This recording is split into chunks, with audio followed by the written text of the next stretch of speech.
This episode of Beyond Visual may contain triggering and/or sensitive material. If you or someone you know has a mental illness, is struggling emotionally, or has concerns about their mental health, there are ways to get help, such as the National Institute of Mental Health. Remember, you are not alone. Thank you for tuning in to Beyond Visual on Avixa TV.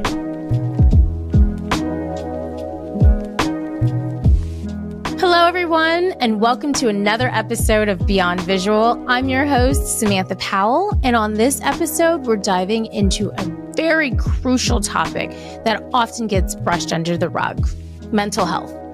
And today, I'm so happy to be joined by two of our AV industry leaders, Rachel Hunt and Matt Gannes. So they're here really bravely to share their own personal journeys with mental health.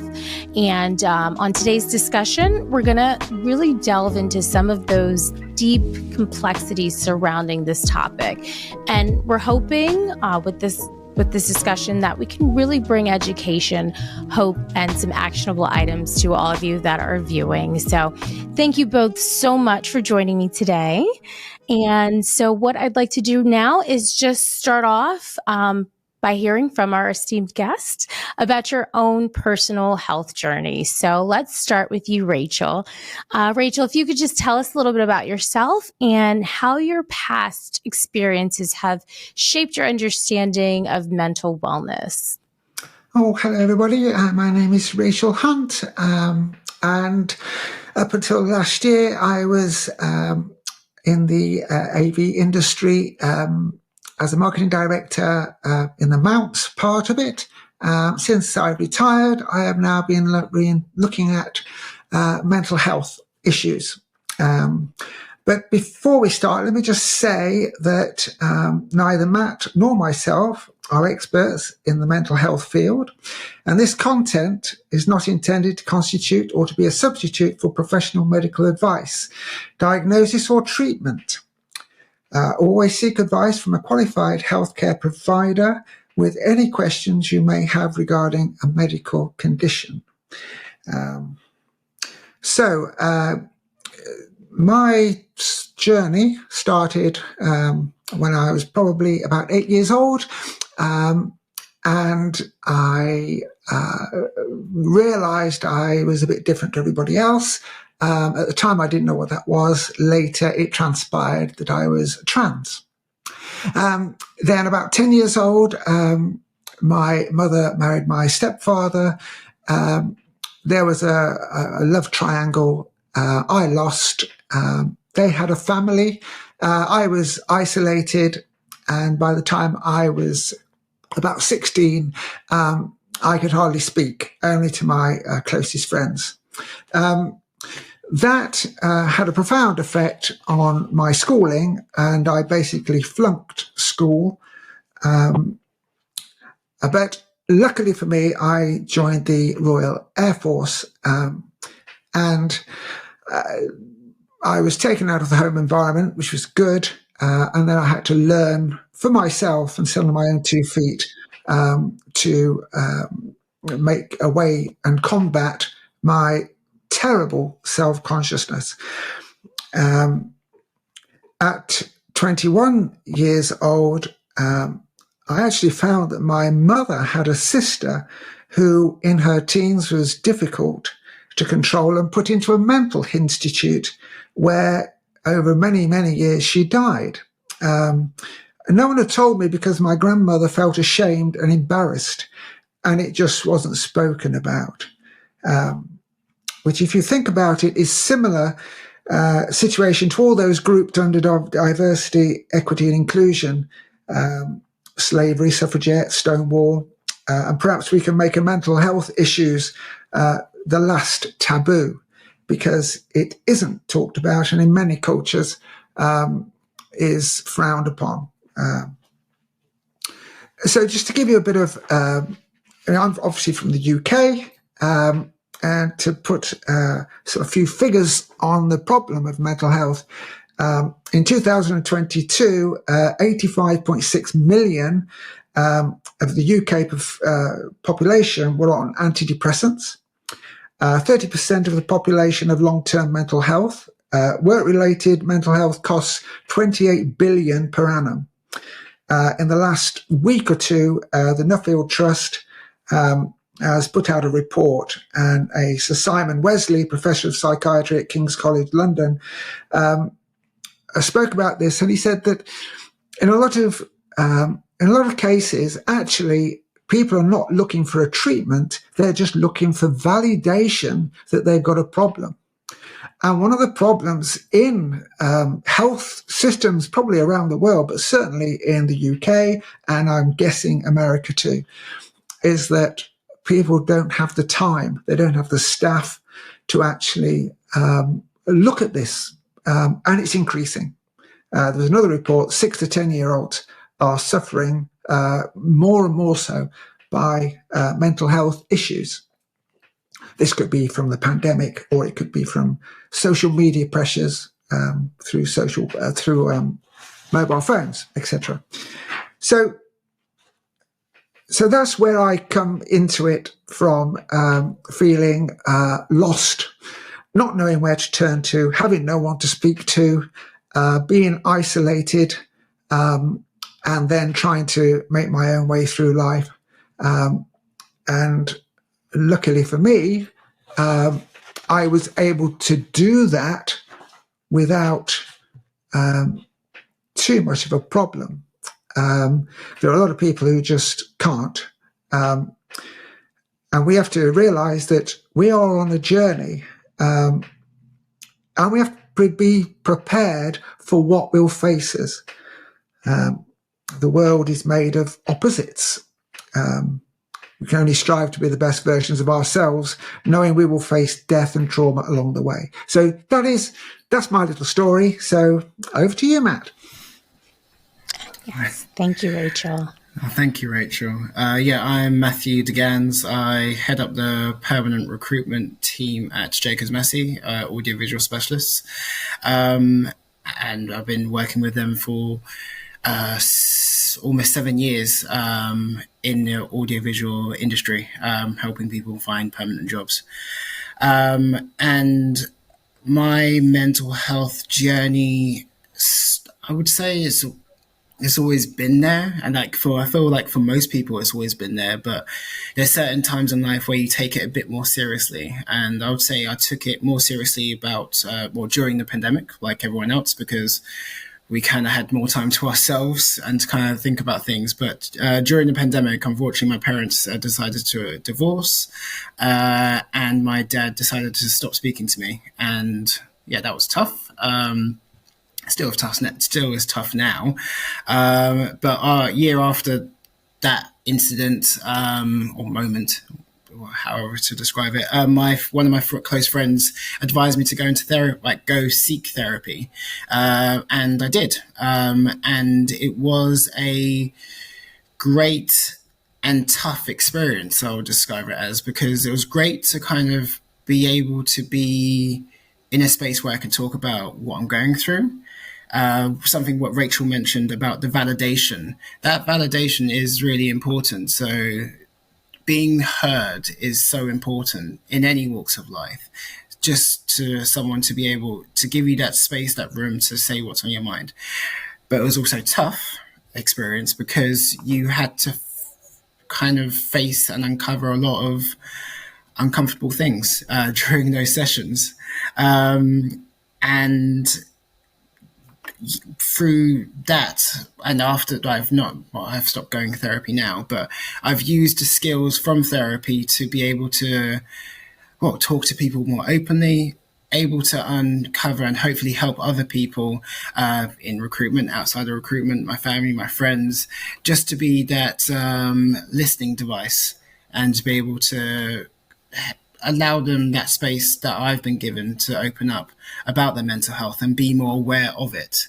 And that's hopefully the aim of this podcast, is to kind of be more aware of your mental health and know that it's something that you do need to take seriously and be able to go through day to day stronger, if that makes sense. Absolutely. Thank you so much for sharing that, Matt. And I'm very interested, as you both are in the UK, and we know that there are always cultural differences between, various countries or so forth. And we both touched on, validation of having those mental, health issues and being there and getting the help.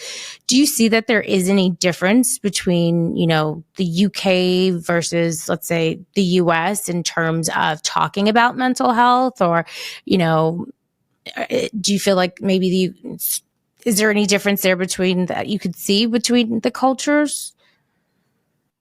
I would probably think there isn't. Not between the UK and probably not between Western Europe and America. I think it's probably going to be pretty much the same. But we do look at some of our larger problems, like race, for instance, in a different way because of our cultural backgrounds. But from a mental health point of view, the thing about mental health is that the systems in the brain are the same for everybody, but what colors those systems is our upbringing and our environment, our cultural environment that we live in. So I'm guessing that, and I've never lived in the US, but I'm guessing that we are the system. We are similar. Put it that way. Mm-hmm. Like having like a sort of buttoned up culture to kind of say like, it's okay, like you'll be okay, like just carry on going sort of attitude, instead of actually trying to drill down and break down the issues that people are going through. There isn't really that time because of the speed of the world that we're living in. We're living in a very fast-paced world. We can't really take time to look after ourselves mentally because we are trying to look after ourselves physically and other things as well. So it's a very sped up culture, I would say, in the UK. And I imagine it might be the same in the US. No, so that's why I said that, what Rachel said, that it is similar in the sense of, you can deal with that later. Deal with that later, deal with that later, deal with that another day sort of attitude, I would say. Interesting. And then, I would say, with the pandemic, at least it's a horrible thing, but it almost brought everyone together since we were all similarly feeling, similar feelings, all around the same thing and around the same issue. And definitely helped to bring it to light. So it was definitely a connective tissue. And I think, since then, there's definitely been more resources and more outlets for people to express it. So I do think that's one thing that we can say was a positive thing that came out of the pandemic, that yes, we're all connected in that way. And yes, more and more people are willing to share their experiences and how they're feeling mentally. So, so Rachel, you had mentioned the mind-body connection. Can you elaborate a little bit more on some of the changes and practices that people can incorporate into their daily lives to make a positive impact on their mental well-being? Yeah, sure. So many of the practices that we can actually look at started in Eastern cultures thousands of years ago. Things like breathing, and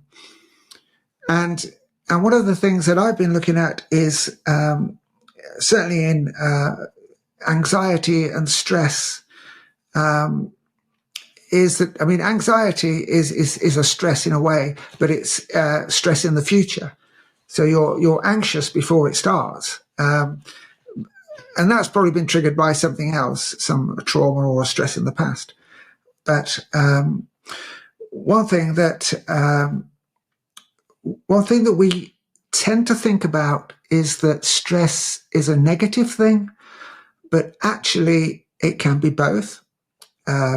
When you're faced with stress, it could be anything, but when you feel like you're in danger, for instance, your mind goes into automatic mode. So your autonomous nervous system kicks into action straight away.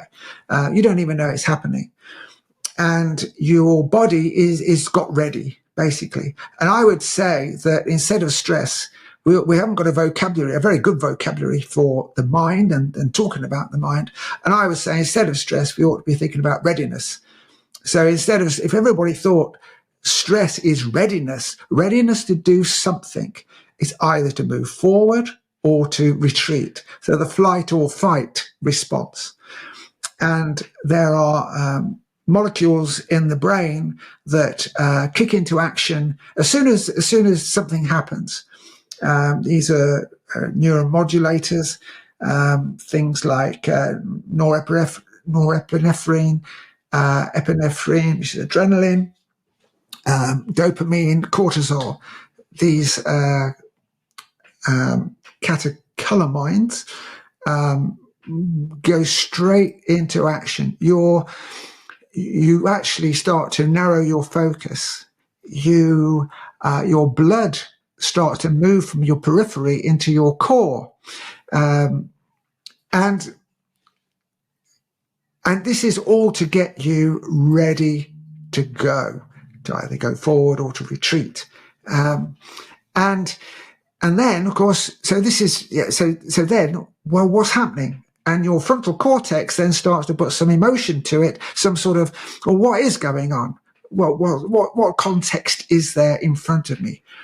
And then this supercomputer, because this is the best supercomputer we've got in the world. This thing starts to look into its memory banks and says, have I seen this before? And if I have, what did I do then? Or if I haven't seen it, what the hell am I going to do? And you go into this action mode. And this is for a negative stress, so a car accident. And this is happening in a blink of an eye. You don't even know it's going on, but it's happening. But it also could be like a runner on the blocks, ready to sprint in the 100 meters, for instance. They are going through a stressful time because they want to win. So that is positive stress. You're using that stress, they're focused. All of those things I mentioned are all pumping in, ready to go, because that's to do a positive thing rather than a negative thing. And for instance, sports people, they have nutritionists, they have physiotherapists, they have coaches, and they're all there to get them ready to hit peak performance. So why don't we all do that? Why don't we do that in our natural, everyday life? Why wouldn't you not try and be the best version of yourself every day? Hit peak performance. And just like, we're in the AV industry. So if you start messing about with the power supply to your computer, it's going to fall over. So our fuel for our brain goes through our mouths into our gut.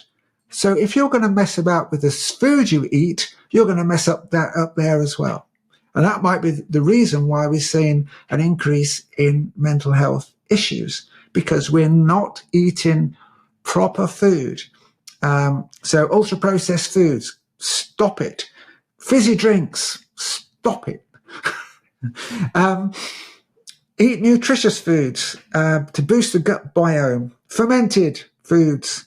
Make sure you get enough sleep, because when you sleep, you rejuvenate your mind. You get rid of all the dead cells. You start to make your muscles actually start to grow because you've been exercising them during the day. All of these things, get fit. It will help. I can tell you it will help. So anyway, yeah, sorry. I'm going off on one a bit. No, this is perfect. No, and so Rachel, you were talking about, it's about mental readiness and giving us some ideas of what can be causing some of these issues. So I wanted just to bring up, what do both of you think, our days are so hectic, right? And things just pop up all the time. Deadlines are there. Social media is present. It's hard not to, get on your phone or your laptop and see something that's going to make you have an adverse reaction. What do you think, let's say social media and like just the stressors of work, how does that come into play with mental health, and what are some of the things that we can do to maybe help with those day-to-day stressors that seem almost hard and inevitable to avoid? I would say it's hard because you need those stresses, some of those stresses, to get things done. But you need to, like, let's say once that end of that day is to switch off. Like, because I know some companies, AV companies, production companies even, if, for instance, with AV and with live events even, you do have long days. So they encourage, if, for instance, they are working a 12-hour shift on an event, and they don't usually work 12-hour shifts, but if they do, they have a clause in their contracts that they can't contact you for 10 hours. No contact. You can't look at your emails. You're not going to get a phone call. They need you to decompress from that 12-hour day. And that's one thing that, let's say, with those daily stresses from work, you need to decompress yourself. You need to, let's say, just step away from it. And you can do that through exercise, through reading, through talking to friends, through talking to family, just to get away from it, just to have that separation. Social media, it's a beast. It's a beast that you can't control because you always get sucked into it, even though it's just like, hey, I'm away from it. But when you look at the news is the new form of it's always been social media. It's the original form of social media. And you always will get triggered by that. And you just need to be able to consume the information and just breathe through it, as Rachel has pointed out earlier in terms of the actual exercises. Don't let it build up inside you. Breathe it out, talk about it with someone that is of an understanding mind to you, about your worries, about what is going on, and be able to just alleviate that pressure, what's going on in your mind. And that's the one thing that happens with mental health and stress. It's all just a build-up of pressure.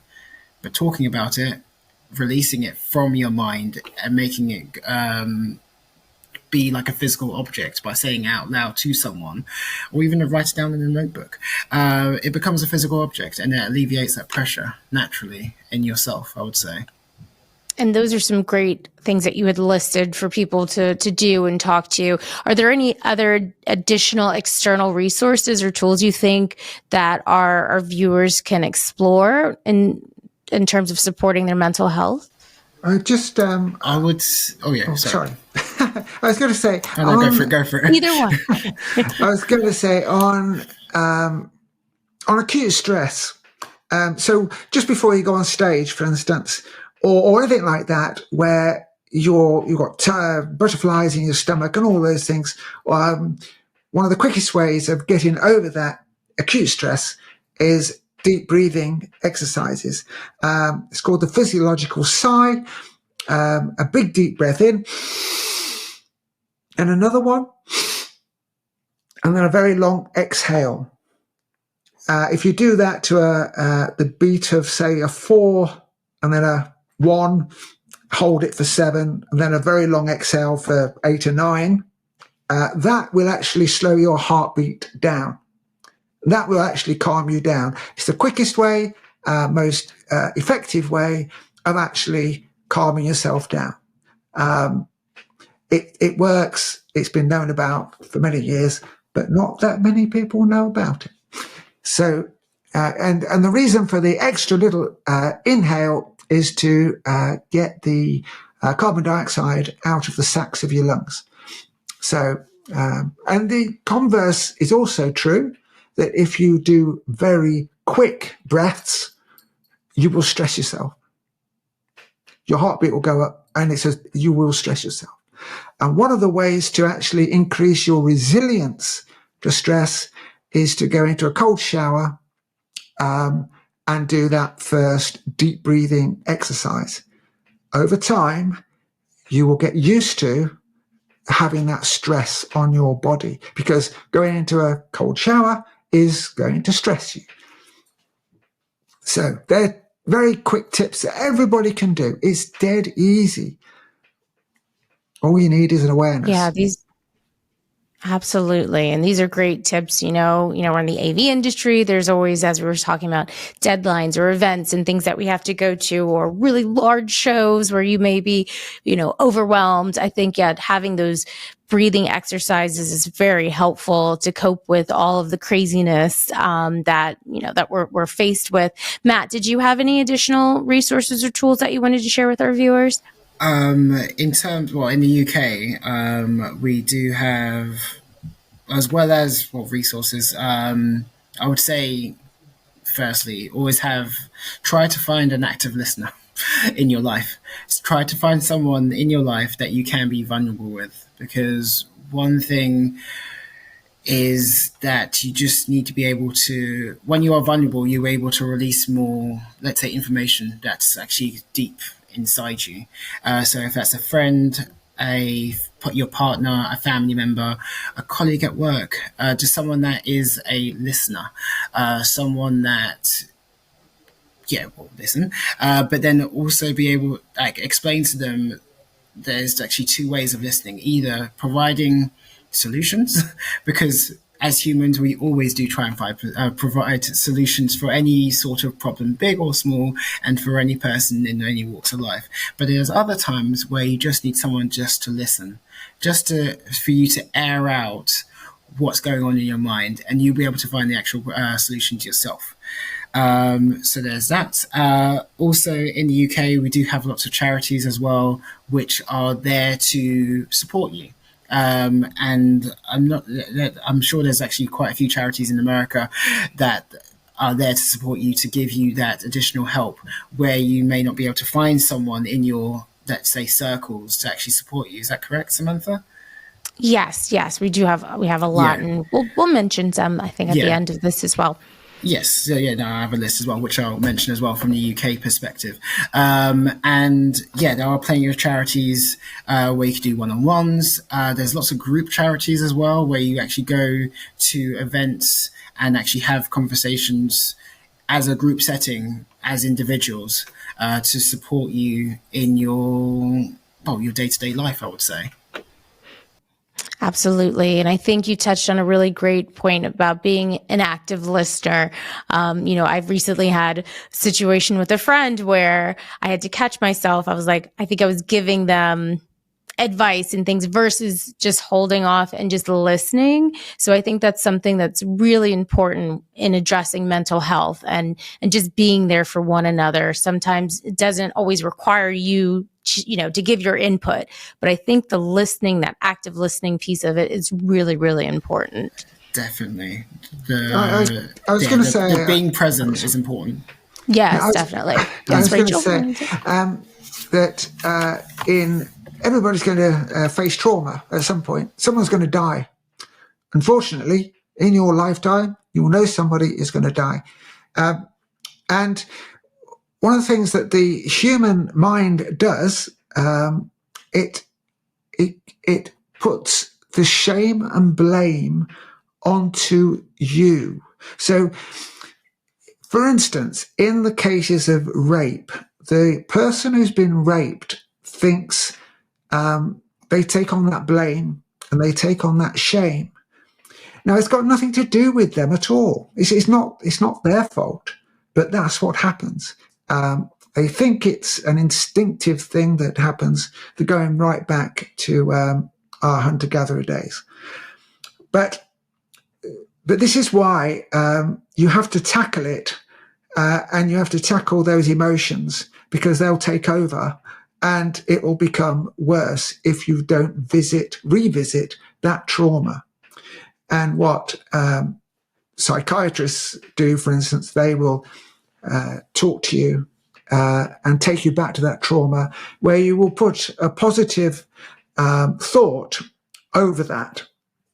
And then over time, the trauma will become manageable. It'll keep coming back, but that positive thought will be there to help you manage it. And the key, and this is what Matt was saying, the key here is to move it from within you to another place. And it could be that you write a journal about it, or you, instead of going to a psychiatrist, if you have a trusted other that you can really trust and go back with them to it, because you've got to get it out of you.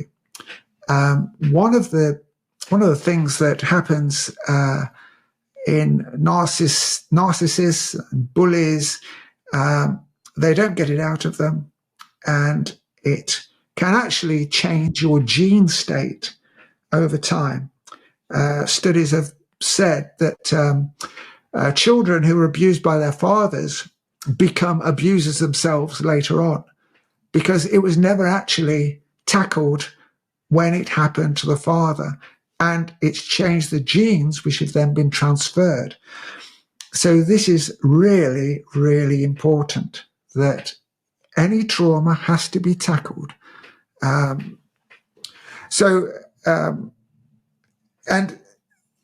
yes, I mean, one of the psychiatrists that I've listened to is Dr. Paul Conti, and he talks about the pillars of mental health. So for a healthy state of mind, the whole structure should be cared for.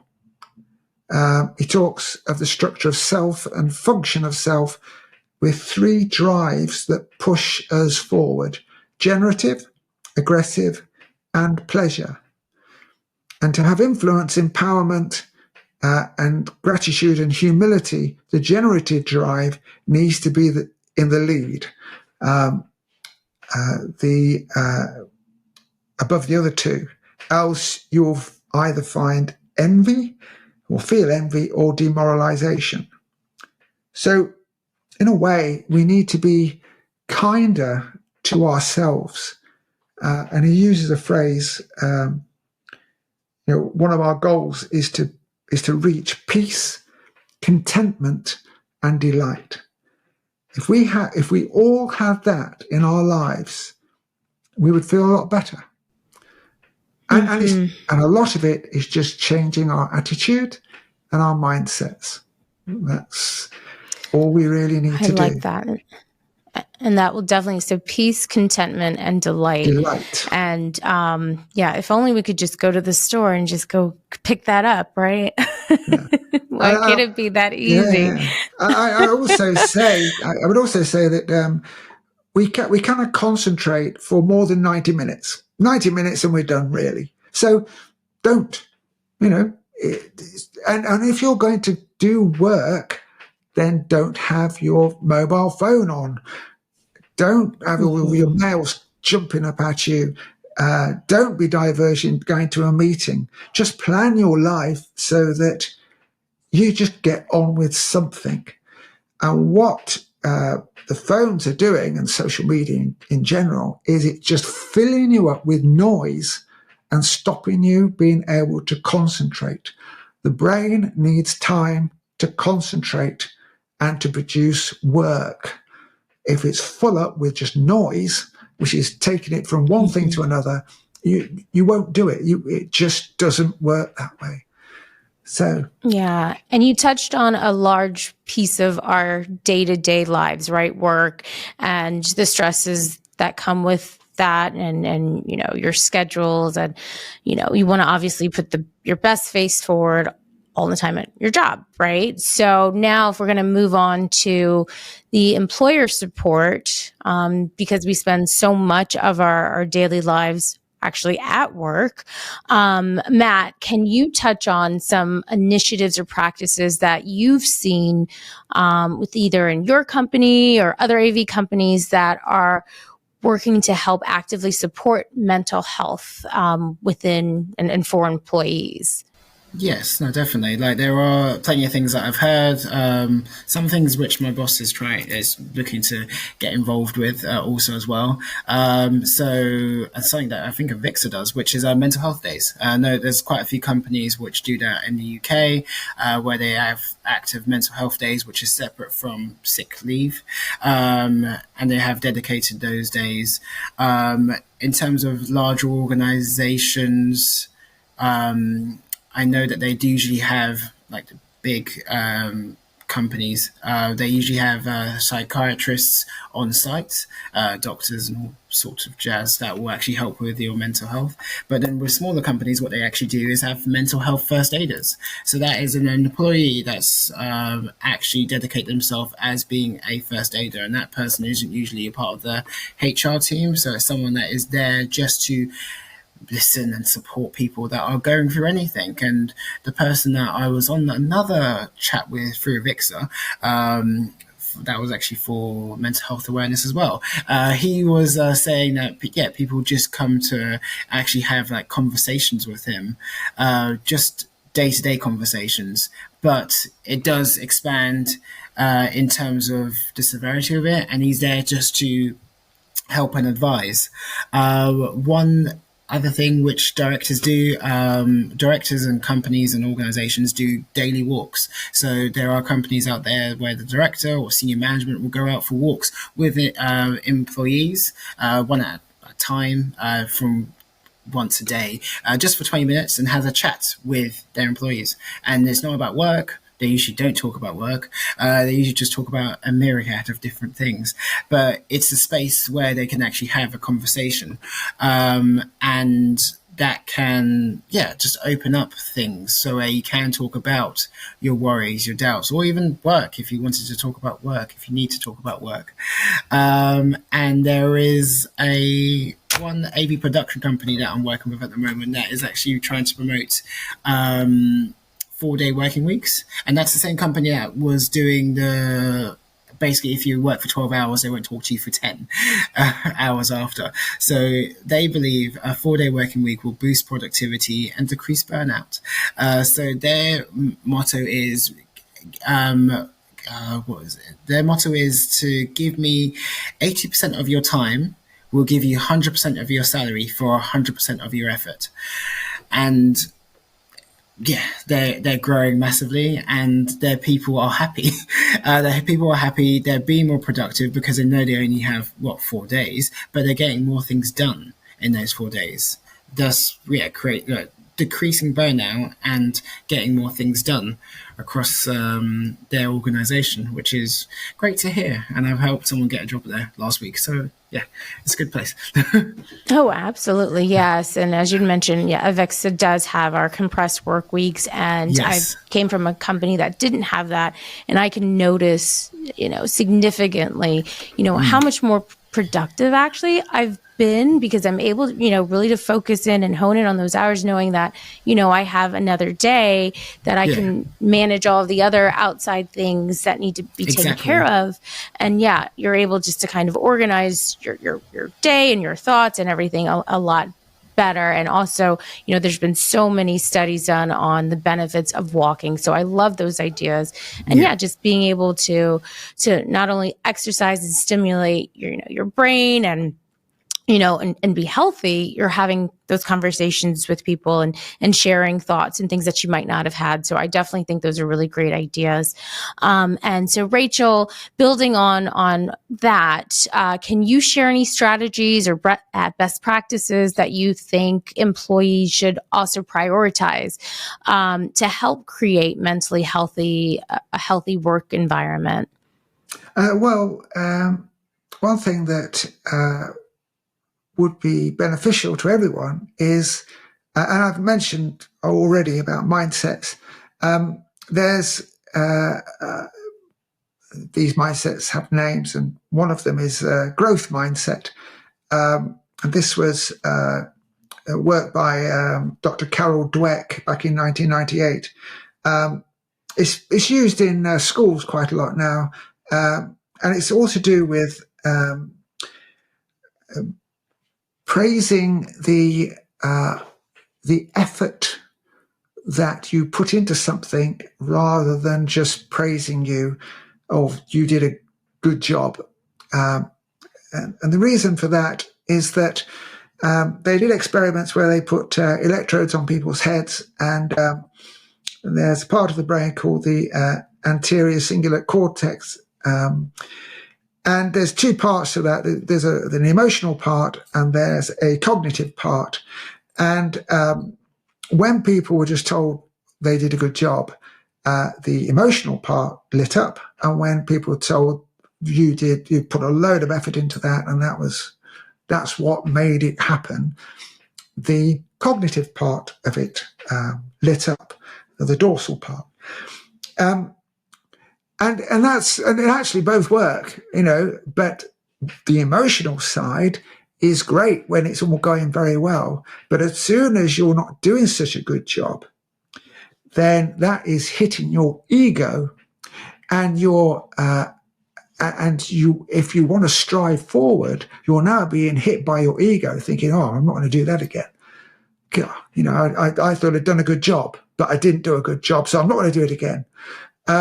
Whereas if you praise the effort and the cognitive side lights up, then that is making you think, I want to learn. So when you actually get it wrong, instead of thinking, oh dear, I'm not going to do that again, you're thinking, right, now what can I do to make that better? And so this growth mindset is,